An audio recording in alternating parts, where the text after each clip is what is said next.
Hello again, thank you for joining me for another video. So today I wanted to talk about insecurity. I am having such an issue with insecurity right now. It's so big at the moment that I can't even talk with my normal level of voice. I just feel like completely, I wish I could hide. I wish I could hide from the whole world and never ever have to deal with it again. Like, I'm so sick of dealing with insecurity. I'm sick of the presence of it. I'm sick of the way that it feels. I'm sick of the sense of not being loved that it really conveys. And I've done so much work to undo like a lot of the traumas from my childhood and false beliefs, and working on clearing energies and working on,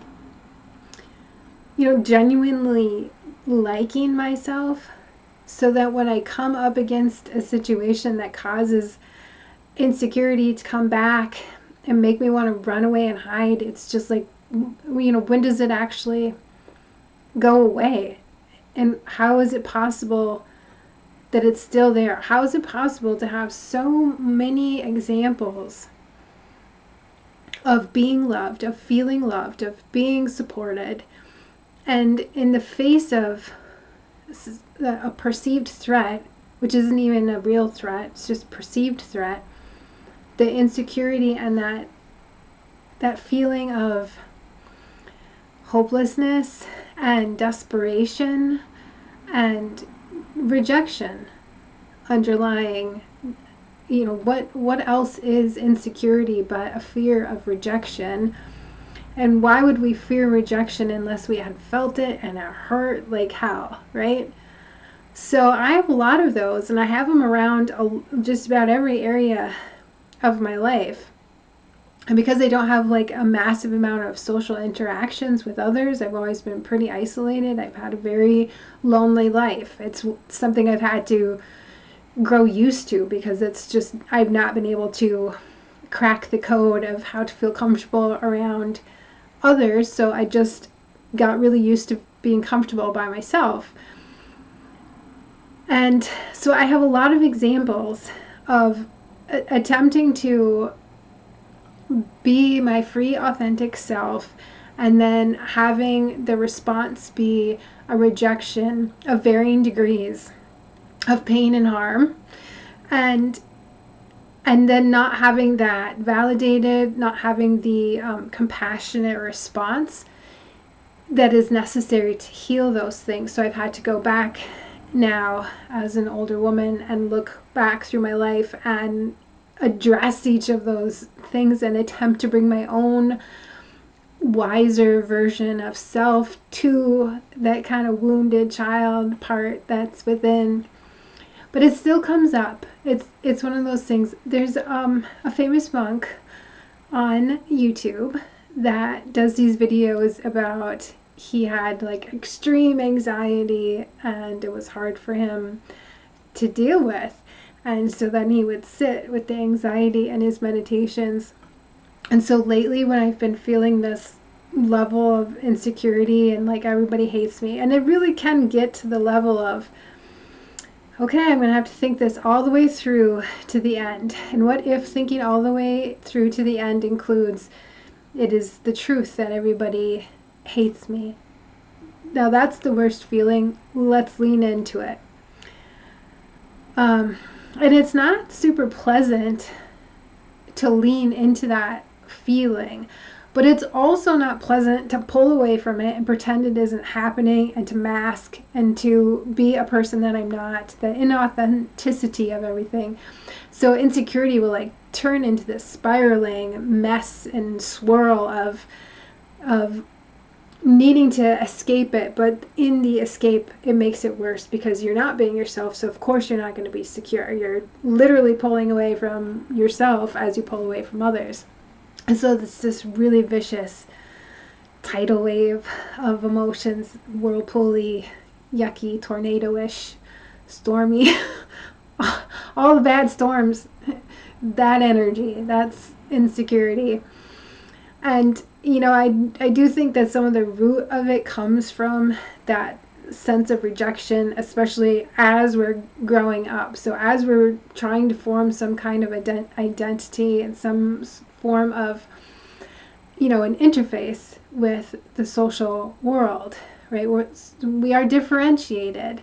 And as we are attempting to understand where is the difference between me and others, whether it be preferences, whether it be appearance, whatever it is, there's in our society the ranking, that comes with it, and the ranking absolves people of judging you. They don't have to consider the whole of you. If you have a rank on one level, you get judged on that level, and then all of the rest of who and what you are is irrelevant in a lot of cases.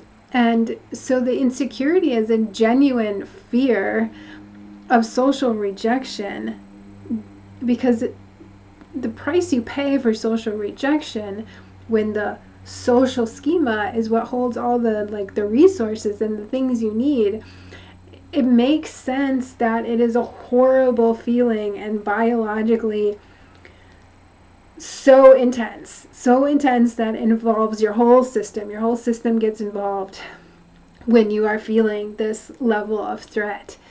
God, I wish that I had really good answers for softening that feeling when I have gone into it more deeply and just sat in the pain of it. There's been times actually where I had to go all the way deep into insecurity to the point of, well, God must hate me. So I had to look at, is the fullness of this could be stopped by an all-loving spirit of any kind. Any level of spirit that was greater than myself in this status that I'm in. Any spirit that is greater than myself and loving and is not stopping my suffering or attempting to help me figure out how to stop my suffering. And so then you get to the point where you think, well, I must be hated. And the only place you can go into that is with eyes open, with a level of, I'm going to look at that. I'm going to look at what would just be just a horror show, combative type of feeling, right? And then really just having to examine the surrender of that. And so for me, it was being okay with a certain level of surrendering. So this is just a thought experiment, right? So there was I had nothing to actually lose really to go that deeply into those emotions and those feelings. This is how I've had to attempt to purify my mind and body and neurochemistry of, the trauma of growing up in poverty and having a dad who was an alcoholic and a mom who was, pretty freaking nuts most of the time and extraordinarily stressed out and not really well versed in how to manage her own emotions, let alone someone else's. In a society that made that my fault. And so the insecurity is a real thing. And, simultaneously, the tagline, that little salt in the wound is if you don't think positively, bad shit's going to keep happening to you. So you have to drop all of the things, the whole training that you've had, for all of the decades that you've been trained this way. You have to drop it all and think positively and believe yourself worthy of love and joy and bliss. And so for me, one of the big hang-ups, this insecurity thing, I was like, what if God, what if I stop being good? And just needing to go through the whole,